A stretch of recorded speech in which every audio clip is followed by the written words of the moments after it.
But first, our big story that's breaking this evening. The US Commerce Secretary Howard Lutnick has now taken on India, the latest figure in the Trump administration to target India. Trump aide Lutnick saying India will say sorry in a couple of months. He says India should pick a side, says he wants India to move out of BRICS. Lutnick has said stop being part of BRICS, says eventually India will say sorry to Donald Trump and come to the negotiating table in a couple of months. So clearly the American administration, the Trump administration, ratcheting up the pressure on India. Howard Lutnick, the latest, saying he wants India out of BRICS. Now all of this coming on a day. So let's raise the big questions right at the top. Is Donald Trump now getting more and more desperate in this tariff war with India? India, China, Russia dialogue, is it really rattling the US? Are India-US ties now on a dangerously slippery slope? Just some of the questions we'll raise. I'm joined by David K. Johnston, a Pulitzer Prize-winning journalist and author of a book on Donald Trump. Appreciate your joining us there, Mr. Johnston. And Brahma Chellaney, someone who's tracked strategic affairs for years, has very strong views, particularly on China. Appreciate both of you joining us. David, to you first there. Just explain Donald Trump's mind. Yes, we know that he's unpredictable, but it's now reached the level where it's bizarre beyond belief. The manner in which he's using Truth Social to conduct some kind of a public diplomacy war against India. Yeah, it wouldn't be surprising to the people who read my 3 best-selling books on Trump or the other book that's a half on Donald Trump. The important thing to understand is that Donald Trump is an incredibly, appallingly ignorant man. He did not know what happened on December 7th, 1941 at Pearl Harbor, among many, many things that show how ignorant he is. No, hold on. You're telling me Donald Trump had no idea of Pearl Harbor? Yes, and he had to have it explained to him by Marine General Kelly, who was his chief of staff at the time in 2017. And it's one of many, many examples I could cite to you of Donald, whom I've known and covered now for more than 37 years, not knowing anything. And so in this matter with India, who does he rely on for advice? Howard Lutnick, who worked at a financial firm, has no experience in diplomacy or anything else. And Peter Navarro, who was a fringe character in economic policy and who used throughout his academic work and popular works a source who turns out to be Peter Navarro. So you have a dunce surrounded by dunces who do not know what they are doing. And Trump is flailing around trying to find out what to do. We've just had the relevant appeals court hold that his tariffs are illegal, because as I teach my students at Rochester Institute of Technology, only Congress has the power to impose tariffs, which are a kind of tax. And Trump, who has declared himself on February 26th to be America's dictator and is trying to consolidate power, is unable to pull this off so far in a complete and total manner as he believes he's entitled to do. He believes he has the right to murder people. The U.S. government just murdered 11 people on a boat in the Caribbean, and they contend it's our right to do that. And Donald simply has no knowledge of economics, even though he was given a degree in economics by an Ivy League school. So the most important thing to understand is you're dealing with an ignoramus, a man who has bluffed his way into the White House twice and has no sense of policy. And he was intentionally humiliated at the SCO meeting by Xi, Modi, and Putin. They very clearly in the limo rides intended to humiliate Trump, and he's now doesn't know what to do except he's angry and hurt. A dunce surrounded by dunces. Brahma Chellaney, your response to the way Donald Trump every day, not just him, but his aides now seemingly getting more and more belligerent. You might have heard Howard Lutnick saying that India will come to the negotiating table in 2 months and say sorry. And of course, Trump himself saying we've lost India to the deep and dark China. How are you seeing this? This has gone well beyond any kind of rationality anymore. Trump has turned American foreign policy into a one-man reality show. And his Commerce Secretary's demand that India leave BRICS clearly shows that the one-sided trade deal that Trump wants with India is not just about trade, it's about foreign policy, it's about India's strategic autonomy. We knew all that, and that's the reason why the trade deal has not been clinched, because India is not going to accept a trade deal that impinges on India's strategic autonomy. But this is exactly what Trump is seeking, to mount pressure on India. He has let loose his attack dogs. Peter Navarro is only one of them. But we should not forget that India also came under pressure from Trump's predecessor, Joe Biden, after the Russian invasion of Ukraine. In April 2020, for example, in April 2022, Joe Biden's top economic advisor openly threatened India that if India did not take sides in the Ukraine war, the cost for India, quote unquote, would be serious and long term. That threat only hardened India's resolve to stay neutral in the Ukraine conflict. Likewise, Trump's threats are going to only reinforce India's determination not to sign on to a one-sided trade deal. He wants a trade deal on his terms. He wants a trade deal on his terms, though, Brahma, but the last thing, and you know this better than most, the last thing we want to do is use, go and deal and negotiate with China when we have a weak hand. I mean, that is a concern also, isn't it? Yes, but look at a couple of ironies here. First, he's been quoting China. He wants a summit meeting with Xi Jinping. So when he talks about darkest, darkest China, that is the first time in his second term he has taken on China in this manner. Second, he says India and Russia are lost to China. That's absurd. Only yesterday he said he's looking forward to talking to Putin by phone. And in fact, in Alaska, he was wooing Putin in order to break the Sino-Russian axis against the US. He recognizes that US policy has pushed Moscow closer to Beijing. As far as India is concerned, he understands, I'm sure he understands the basic thing that Modi's overture to Beijing is only a tentative one, an effort an effort at détente, a step towards rapprochement. We know from Modi's earlier efforts at rapprochement, this is his third effort. The earlier two efforts ended miserably. They failed, and nobody knows whether the current effort to improve relations with China is going to succeed. So he knows very well that India is not lost to China, that the rupture between India and the US is not permanent, that a trade deal eventually will be signed between Washington and New Delhi. That is, if Trump realizes that his demands are outrageous and will not be accepted by New Delhi. So yet he's, through his attack dogs in particular, he's turning Indian public opinion against the US, which is counterproductive to American interests, because the public in India has had a reputation of being US friendly. In fact, in the global opinion surveys, the Indian public tends to be the most US positive among all publics in the world. And yet today, through these statements by his attack dogs, he's turning public opinion in India against the US.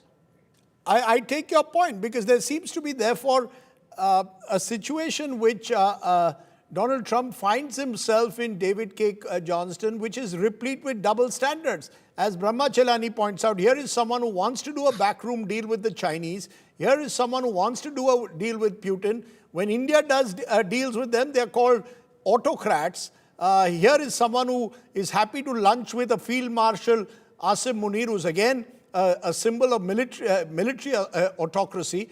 I mean, does Donald Trump have any kind of principles at all? Is it all transactional, or is it even transactional anymore? There are no principles with Donald. They just do not exist. And frankly, if you had grown up in the horrible household he did with a cold and distant and unaffectionate mother and a monster of a father who was constantly telling you how terrible you were, you would grow up and you would speak just like he does. And think just like he does. You know, I've been telling people since 2011, and I've known Donald since 1988. I actually wrote about him becoming president way back in 1988, that Donald believes he should run the whole world. He is a special, unique person, and everybody else is a stupid idiot. And a lot of people thought that was way out there in 2011. Well, earlier this year, Donald Trump told two journalists from the Atlantic magazine, I run the country and the whole world. He believes this. He has these delusional self-beliefs. And in the case of the relationship between India and Russia and Ukraine in that triangle, look, India is a beneficiary of being able to buy lots of oil at about 20% below the world price, which is a huge boon to the Indian economy. The U.S. produces more oil than it can consume, but it doesn't have all the refining capacity it needs. So India sells refined oil products to the U.S., and it sells a lot of diesel to Ukraine. Right.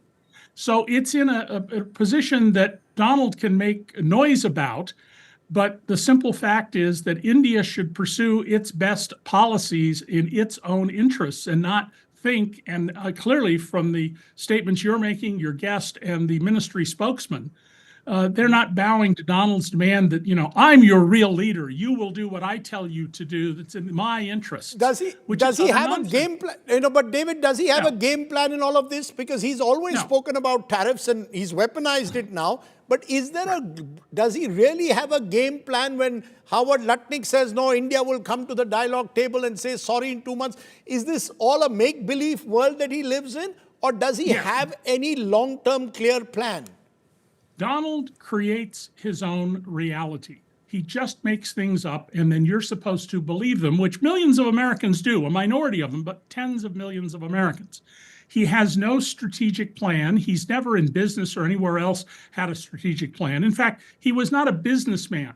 He was someone who borrowed money and extra money to take fees, multi-million-dollar fees for himself, and then he ran businesses until they were into the ground and shut them down.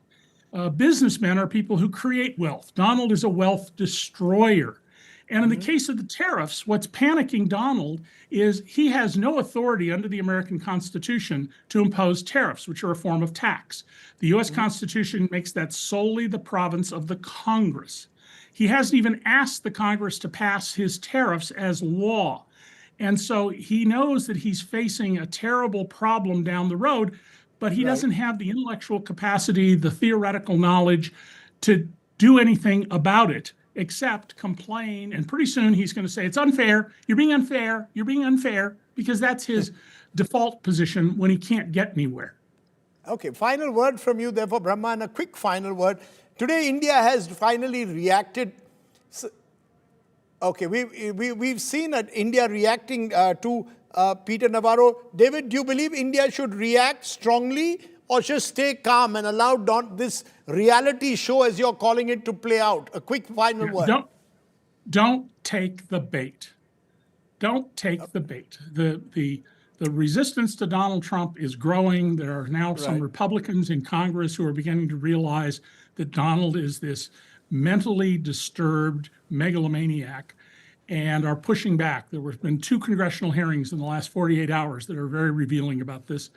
But don't take the bait. Just continue to pursue your own interests. And keep in mind, India is the 7th largest U.S. trading partner. So the U.S. has an interest in not, as Donald is doing, trying to enrage India. Okay. Donald doesn't have an interest in that. The U.S. does. Brahma, very quickly, do you believe that India has to at some stage say enough is enough or not? Today we've responded to Navarro. Should we respond now every time Howard Lutnick says we'll come and say sorry, India will come and say sorry? Should we be reacting or just stay calm? I think a restrained approach from India is the best way to deal with Donald Trump. Even today's statement on Peter Navarro was a bit unnecessary. It's best to ignore these attacks and let Trump and his attack dogs let them attack India, because they're becoming increasingly desperate and frustrated. It's clear even from Trump's own posts that is becoming desperate and frustrated, because American media is highlighting the fact that he has pushed India to mend relations with China. So he's on the defensive now, because there's been front page coverage in the New York Times and other newspapers about how he has turned India from a close ally into a country that is now seeking closer relations with China. So in a defensive mode, he has posted this latest thing on Truth Social, claiming that India has lost to China. It's ridiculous. Okay, we leave it there. Donald Trump, there's a lot of noise around what he says, but as we've been told today by our guest from America, David, he's according to you, strong words, dunce surrounded by dunces. The question is there a method to the madness? That's what we'll see in the next few weeks and months ahead. But for now, Brahma Chellaney, David Johnston, for joining me here, trying to read the mind of Donald Trump, almost an impossible task. Thank you very much for joining me here on the news today. I'm turning from there to our other big story tonight, because remember, the center earlier this week slashed GST rates on several consumer goods and household items.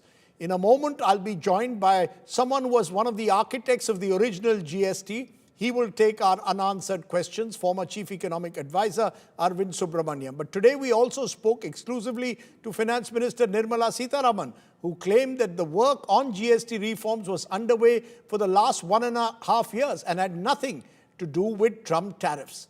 Listen in.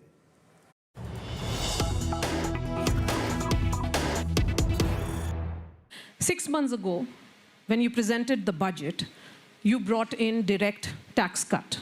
Now this is 6 months later, it's an indirect tax rebate which has come in, ma'am. What next is there? A lot of anticipation around it. And then we'll be opening the floor to questions, and we'll be traveling to Shweta and my home state of Bihar, which is a poll-bound state as well. ये GST का इतना बड़ा परिवर्तन और हर चीज़ में rate का बदलाव, इसको हमने इम्प्लीमेंट करने से पहले से भी इंडस्ट्री से और ट्रेडर्स से बात कर रहे हैं कि सचमुच ये रेट कट को जनता तक पास ऑन करें, क्योंकि पहले से ही बहुत सारे आवाज़ ऐसे आ रही है कि व्हाट इफ़ कंपनियों इस रेट को जनता तक पास ऑन नहीं करते हैं, वो कुछ बहाना दे करके अब्जॉर्ब करते हैं, जनता वैसे कि वैसे उसी रेट पे कर रहे हैं। उसके ऊपर हम बहुत काम करने का बाकी है। 22 के बाद इसका इम्प्लीमेंटेशन पूरे देश में कैसे लागू हो रही है, जनता को सचमुच इसका बेनिफिट मिल रही है और नहीं मिल रही है या नहीं मिल रही है, इसके ऊपर हम निगरानी रखना बहुत बड़ा काम है। इन्फ्लेशन कभी भी कंट्रोल में रखने के लिए सरकार हर कदम कोशिश करती है। कई बार सप्लाई के प्रॉब्लम की वजह से इन्फ्लेशन कंट्रोल में, काबू में नहीं रहता, मगर ये तो ऊपर नीचे जाने वाले एक इंडिकेटर है इकोनॉमी का। इसीलिए इसके लिए हम इन्फ्लेशन बेस्ड मुहूर्त निकाल नहीं सकते जीएसटी रिफॉर्म को ले आने के लिए। और जीएसटी रिफॉर्म इन्फ्लेशन के विषय आप उठा रहे हो, बाद में शायद आप ये भी जोड़ोगे कि क्या ट्रंप के टैरिफ के वजह से आप इसको ले आए। बिल्कुल नहीं, काम लगातार 1.5 साल से हो रही है। ग्रुप ऑफ मिनिस्टर्स 1-1.5 साल पहले बनाया था, फिर उस सरकार उधर बदल गए, इसीलिए जो जीएम के चेयरमैन थे कर्नाटका के पूर्व मुख्यमंत्री, उनके स्थान पर बिहार के डिप्टी चीफ मिनिस्टर को ले आए। ये सब लगातार हो रही है और मोर देन 300 आइटम्स में हम गुड्स एंड सर्विसेज में रेट कम हो रही है। इसका एक दिन में निर्णय कर नहीं सकते, और जब इन्फ्लेशन घट गई इसीलिए हम बात कर रहे हैं, ऐसे कर नहीं सकते। पिछले 1 साल में मैं बार बार हर आइटम को देखे कि कहाँ ये आइटम है, क्यों और कम नहीं हो सकता है, जनता का बोझ क्यों कम नहीं हो पाएगा अगर ऊपर रहता है. ऐसे we've gone through every item. It is a time consuming exercise. Okay, the finance minister says this has been a detailed, time-consuming exercise, the GST rate cuts. But what are the big unanswered questions that you and I, and indeed the citizens of the country, want to know? Aside from the political noise, we are joined by someone who's tracked GST for years. He was part of Arun Jaitley's original team that brought in GST in 2017. Arvind Subramanian, former chief economic advisor, one of the country's leading economists, joins me. Appreciate your joining us, Mr. Subramanian. Thank you very much for taking out the time. I'm going to ask question by question and you can break it down for our viewers. I know you've been writing about this. My first big question, do we finally have, Dr. Subramanian, a good and simple tax? Is this exactly what you wanted all these years? You couldn't do it in 2017. You've got it now, just two major tax brackets. Yeah, first of all, Rajiv, thanks for having me on the show. Great to be here.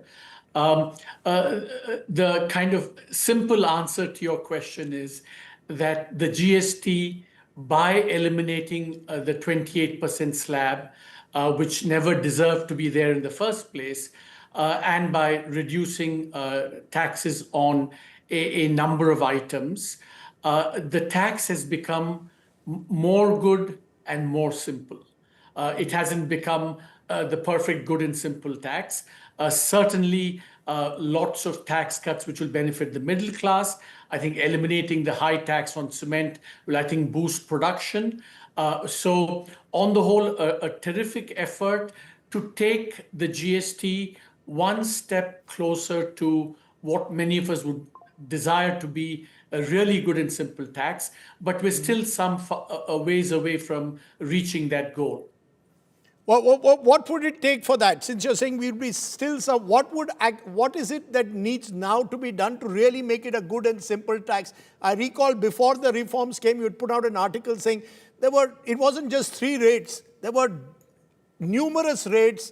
Of course, famously how popcorn between salted and caramel had 3 different rates. What would you like to see happen next to make it truly a good and simple tax?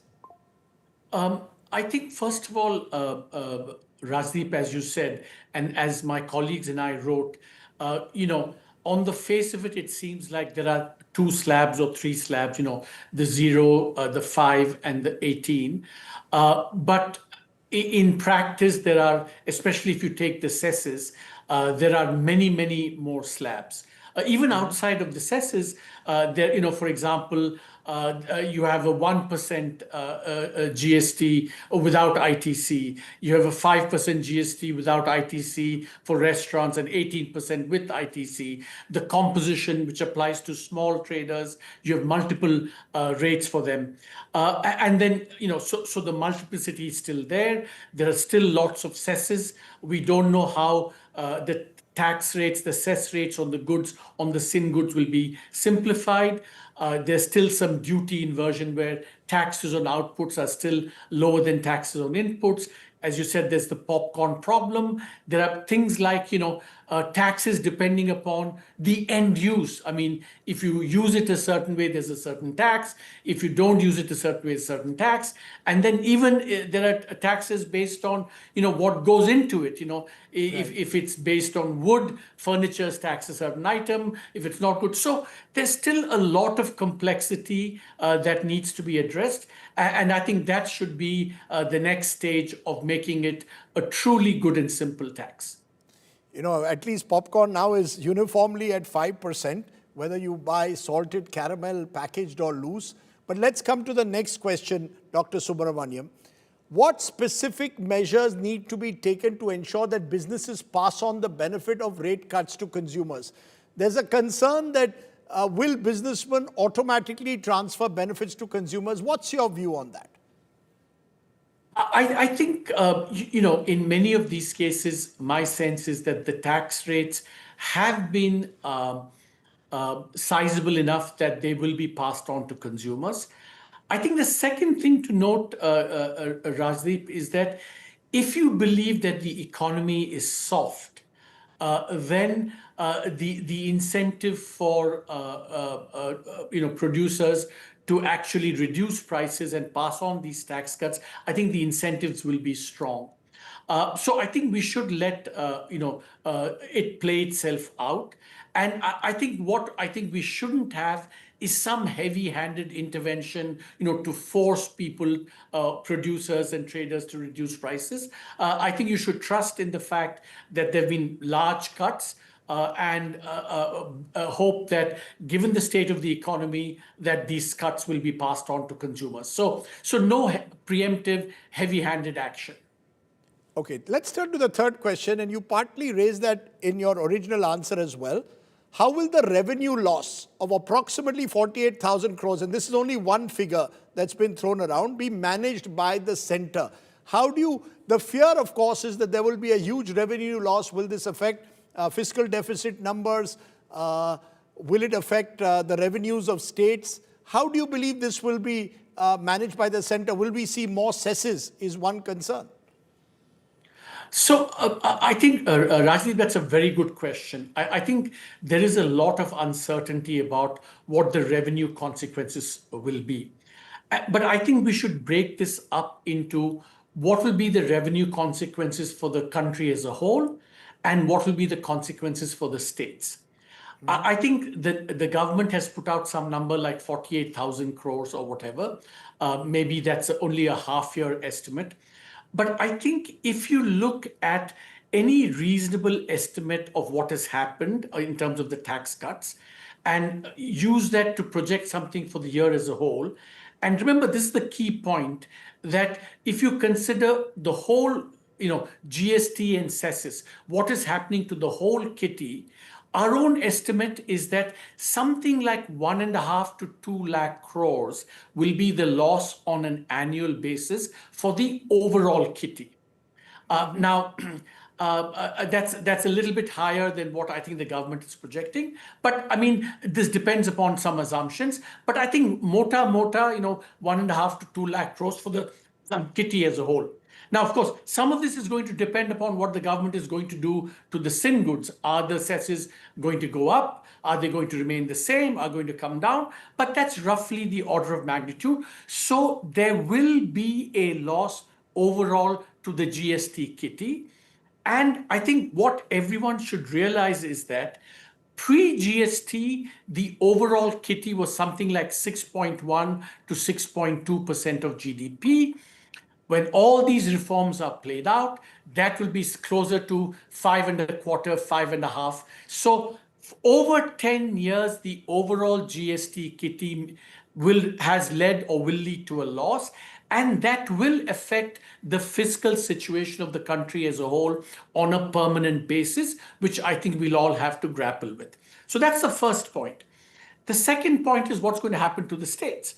Now, if the overall kitty comes down, you would think that the states will also face a thing. But the government has argued, and many people are arguing, that no, the states will not lose out. And they are not wrong, because what they're comparing it is with the current situation. In the current situation, just to give viewers a sense, we are taking in about 5.9% of GDP overall kitty. Of that, about 0.4% is raised from the cess. At the moment, the cess is neither going to the center nor going to the states. Basically, the center is collecting it and paying off the loans. So at the moment, the states are getting something like 2.25%, 2.5% of GDP. Going forward, they could actually retain that amount. And so it seems like the states are not going to lose. But if you look at it in the broader context of what they were getting pre-GST, because the overall kitty is coming down, they will also face probably a hit relative to that. And that's why they've expressed some anxieties about, their position needs to be safeguarded. Interesting. Let me come to my next question. And this is a challenge that you must have faced even when you all unveiled GST in 2017, but also today. How does one ensure better compliance and administration of GST? There is a fear, and I hear it all the time, of an Inspector Raj that has come in too many forms originally. Now it's the government claims they are simplifying it. Do you believe that more needs to be done to ensure compliance and administration of GST? Looking at input tax, you mentioned how if I'm in the furniture business, there are lots of input costs involved, and sometimes the GST inspector will use that to harass me, and that's exactly what's been happening. Yeah, I think, Rajiv, that's a really fair and good question. I think one should separate out two things. I think the more simple the tax becomes, the better compliance will be, and less the discretion and arbitrary enforcement of the tax authorities. So in that sense, what has happened with these recent reforms is a step in the right direction. But I think almost separate from that, there is a whole history and background of the tax inspector Raj. I think that's a much bigger issue. And I would, in fact, argue that post GST, that has become marginally worse, as it were. Something about the GST has made tax authorities, and by the way, here the culprits are as much state governments as state tax authorities as central tax authorities. I think something about the GST has maybe made it more legitimate in the eyes of tax authorities to go after, the common man, the small and medium trader. It's a much bigger problem, Rajdeep. Some of it aggravated by GST. Hopefully, some of it attenuated by the recent simplicity. But I think tax authorities in India need to look much more broadly at themselves and say, how do we get rid of this harassment, especially of the small and medium trader? It's something that I think we really need to focus much more on that. My next question is partly political, but will the GST rate rationalization fully offset the impact of Trump tariffs? Now, the finance minister says this rate cut has nothing to do with Trump tariffs, but it seems too much of a coincidence. Do you believe, though, that it puts us in a better position with these rate cuts to offset the impact of Trump tariffs? Rajdeep, my own view is that these GST tax cuts will maybe give a modest boost to the economy in the short run, right? The Indian problem, the malaise of the Indian economy is much deeper and structural. If one wanted to summarize it, it would be, why is private investment, domestic and foreign, so weak and has been so weak for a very long time? The GST reform, while desirable, I don't think it's going to seriously address the bigger problem that India faces. How do we boost private investment? And of course, now that weak environment has been aggravated by the Trump tariff shock. So while the GST reforms are desirable, welcome, they will not really solve the more serious problems of the weak private investment and the Trump tariff shock. That requires much more serious structural reform, which I hope the government will embrace seriously. As you know, there's a deregulation commission. I hope we'll have new ideas on that. But I think, but let me just say, Rajdeep, one last point I think I would like to tell viewers. When we think about what the government needs to do for reform, I think there's an equally big agenda on what the government should not do in terms of this, whether it's the arbitrary enforcement, whether it's the tax terrorism, whether it's, favoring some at the expense of others. There's a lot of a do no harm agenda as much as a do more good agenda. Very interestingly put there, Arvind Subramanian. My next question, is there an urgent need for bringing petroleum in the near future under GST, and how will states be compensated for the potential revenue loss? Rajdeep, great question. And I have actually changed my views on this over the last 5 years. I used to be a big proponent of saying, let's get petroleum into the GST, let's get electricity in the GST. I mean, I'm still theoretically in favor, but having seen the experience of the last 5-6 years, where the states' fiscal sovereignty was to some extent taken away by the GST, the hope was that the revenue performance would be so good, and the center would also behave in a spirit of cooperative federalism. Now, I think I'm afraid to say that both the revenue performance and the overall, spirit of cooperative federalism has not been as strong as it used to be. Therefore, to ask the states to say give up more sovereignty by bringing petroleum into the GST is a tough sell and a tough ask, and it's not something I think the climate is right to further narrow states' fiscal sovereignty. So on that score, I would not be in favor of bringing petroleum into the GST. I have a final question for you, and this is as someone who was part of the original team under Mr. Jaitley who brought GST in place. I had Mr. P. Chidambaram on my show only yesterday, and he said that it's come 8 years too late. Do you believe that much of this could have been done much earlier? I often wonder why was health and life insurance, for example, under GST? It could have easily been zero, which is what's happened today. How would you respond to that? Was it simply something that was waiting to be done a long time ago, or is it der aaye durust aaye, we have finally at least taken the incremental steps forward? I think, Rajdeep, as in most cases, both your statements are true. It's both, this should have been done 8 years ago and done, I still feel at the moment of conception was the big opportunity that we lost to really make it a good and simple GST.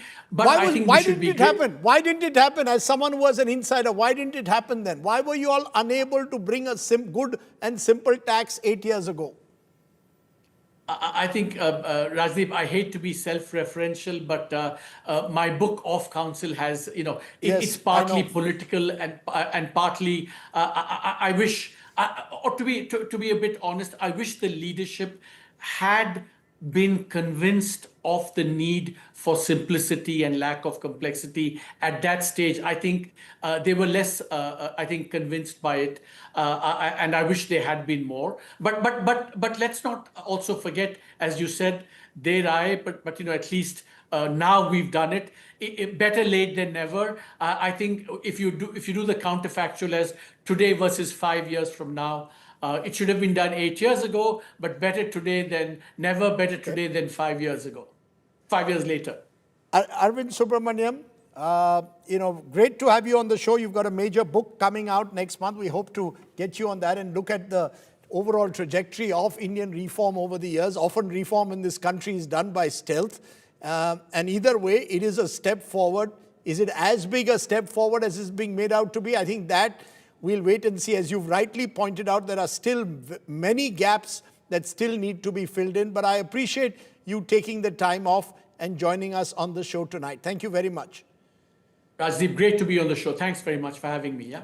Thank you.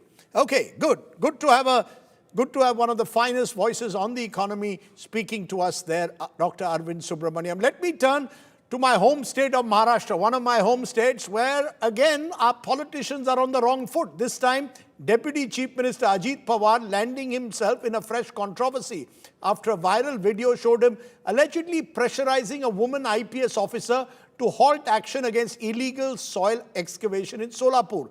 Later, Pawar himself issued a clarification claiming he had no intention to interfere in the functioning of an IPS officer. Take a look at why Pawar is in a bit of a hole.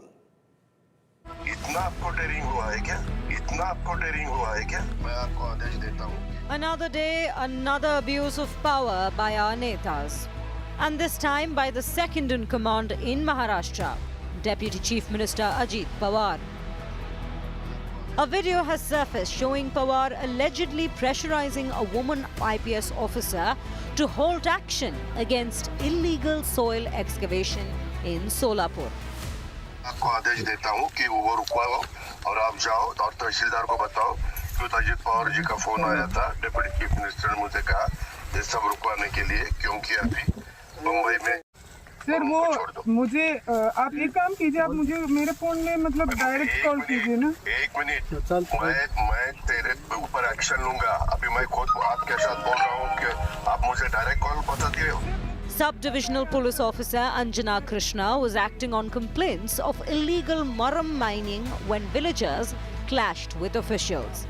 That's when NCP worker Baba Jagtap dialed Ajit Pawar and handed over the phone. On the call, Pawar is heard asking the officer to stop the action. When she fails to recognize him, he goes ahead and questions if she has become so daring. इतना आपको dairying हुआ है क्या? Sir मेरे को कार्रवाई जो किया है मुझे कैसे पता है sir? The Maharashtra Deputy Chief Minister has now put out a statement saying his intention was not to interfere with law enforcement but to ensure that the situation does not escalate further. मुझे लगता है अजीत पवार जी कभी भी अवैध काम के लिए, गलत काम के लिए किसी अधिकारी को डांटने वाले अधिकारी नहीं है, डांटने वाले मंत्री नहीं है, हमारे नेता नहीं है।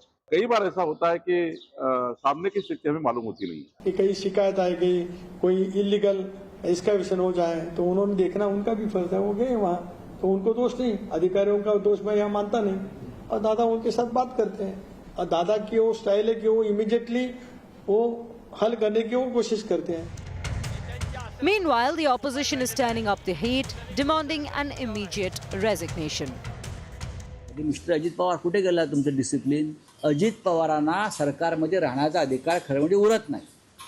याआधी नैतिकतेच्या मुद्द्यावर अशा प्रकरणामध्ये अनेकांना राजीनामे द्यावे लागलेले आहेत. But the browbeating of an IPS officer is not unprecedented for the NCP strongman. As viewers will remember, Ajit Dada is no stranger to brash acts of VIP arrogance. Just this January, at a Baramati event, he sparked anger with an insensitive remark that his voters do not own him. And back in 2013, during Maharashtra's drought crisis, he faced outrage for saying, should he urinate in the dam since it had dried up? Such repeated brazenness raises only one question. When will those in power realize they're not above the janta? Bureau Report, India Today. Sometimes power can be misused and abused. Okay, let's turn to another of our top stories. Manipur appears to finally be seeing some light at the end of a long, dark tunnel. Over the last 2 years, more than 250 people have died in ethnic violence. Now, the Kukizho Council announced that it's reopening a key national highway and has signed a fresh peace agreement with the center. All of this comes ahead of a likely visit by the Prime Minister to Manipur in the next few days. Take a look at this report on what's happening on the ground in Manipur.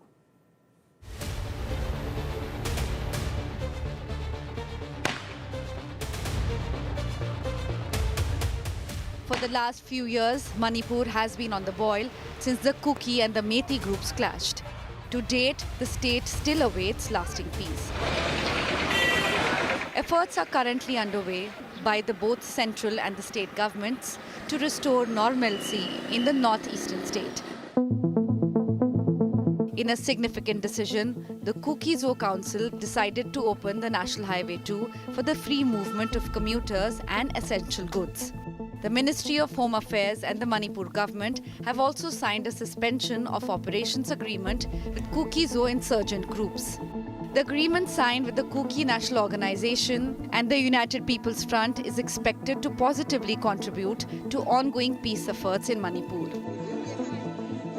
However, valley-based civil society organizations, particularly the All Manipur United Clubs organization, have strongly opposed the centre's decision to extend the agreement with Kuki militant groups. They argue that the pact is not people-oriented and poses a threat to Manipur's already fragile peace. During the show, so many unwanted incidents have been carried out by the show cadres. So the mention may be made the Jaguarado massacre and so many condemnable actions were done by the show cadres. So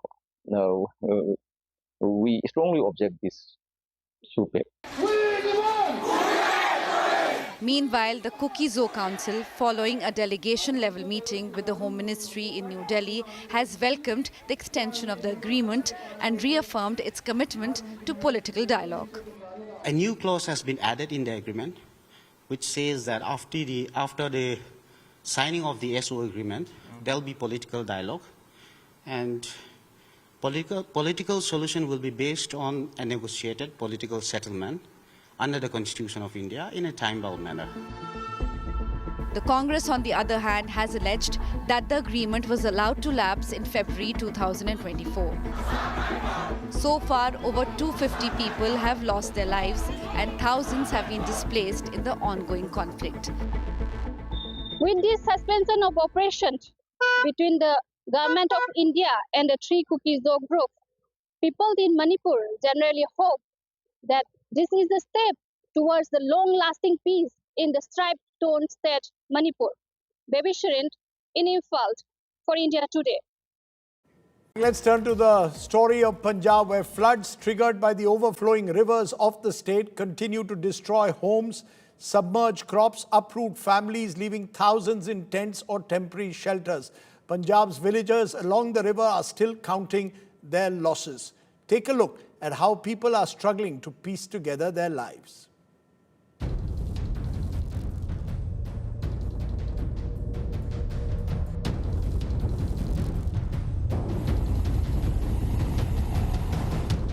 It is the worst floods Punjab has ever seen.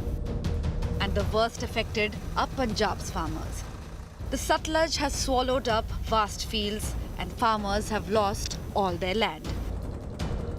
In Gatti Rajok, in Punjab's Firozpur, farmer Tarsem has lost his land, his health and his hope.